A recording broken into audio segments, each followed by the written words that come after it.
Kayo po ba mga bossing ko isa sa mga mananaya at nais yung magwagi ng limpak-limpak na salapi? Bukod po mga bossing ko sa mga panalangin po natin na makamit ang mga pangarap, tayo po mga bossing ko ay gumawa ng ganitong mga pamamaraan upang sa ganon makamit natin ang mga pangarap po natin. Bukod sa sipag at tiyaga, yan ang pinaka numero 1. Kung kayo po ay isa sa mga marami mga pagsubok na pinagdadaanan, gamitan nyo rin po nito. Pangkalahatan po ito. Iwi-wish po natin dito sa ating bawang ang lahat ng nais po natin mga bossing. Kagaya po ng halimbawa, isulat natin yung amount na gusto po natin. Or kaya yung lucky number natin. O sige, lucky number muna. Halimbawa, paborito nyo nga po ay 7, tapos 5, tapos 8. Tatlo na po yan. Tapos, edad ko ay 41. Tapos, ang edad ng aking anak, yung anak ko na muna, hindi muna mister ko. Tapos, yan, edad ng aking mga anak, 1910. 24, yan. Tapos, sabihin nyo po dito, jackpot.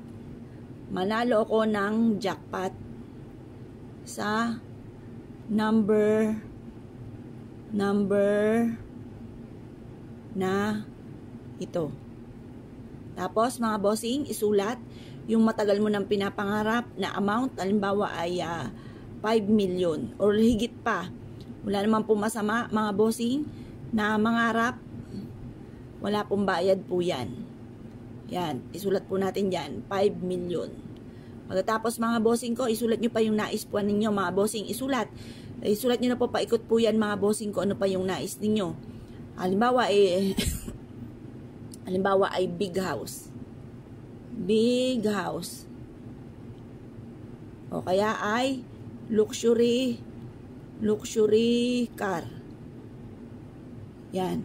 Tapos, yung makatapos ang mga anak nyo sa pag-aaral, mawala na yung mga karamdaman, at lahat ng nais po ninyo. Pagtapos na po kayong isulat dito ang lahat ng nais po ninyo mga bossing, na nakaharap ka sa liwanag ng sinag ng araw habang ito'y sinusulat po ninyo, paulit-ulit yung wini-wish na makakamit ko na lahat ang mga pangarap ko, i-mindset nyo na po yan, ugaliin ng mga salitain ng mga magaganda yung mga wishes po ninyo, paulit-ulitin nyo po sabihin mga bossing, makapangyarihan ng ating bibig ang ating salitain. Kaya ako'y takot ako magsalita ng mga pangit, kasi ayoko nang baka ito'y maganap kasi makapangyarihan nga ang ating mga salitain.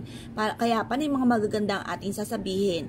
Ngayon po mga bossing, kung kayo po'y naniniwala at nais po itong gawin, huwag na po kayo magpatumpik-tumpik pa at ito'y makakatulong upang sa ganon, tuloy-tuloy ang pasok ng swerte at kailanman hindi ka na mamumblema tungkol sa usapin ng pera. Sabihin nyo na po lahat ang nais po ninyo mga bossing ko dito. At ito po mga bossing ko ay maa-amaze ka dahil iaadya ka nito kung saan lagi kayo suswertihin. Kapag po ito'y nabilad nyo na sa sinag ng araw, iipit nyo po ito sa inyo pong pitaka. Bitbitin kahit saan kayo magtungo. At ito po mga bossing ko ay katuparan sa lahat ng mga pangarap po natin.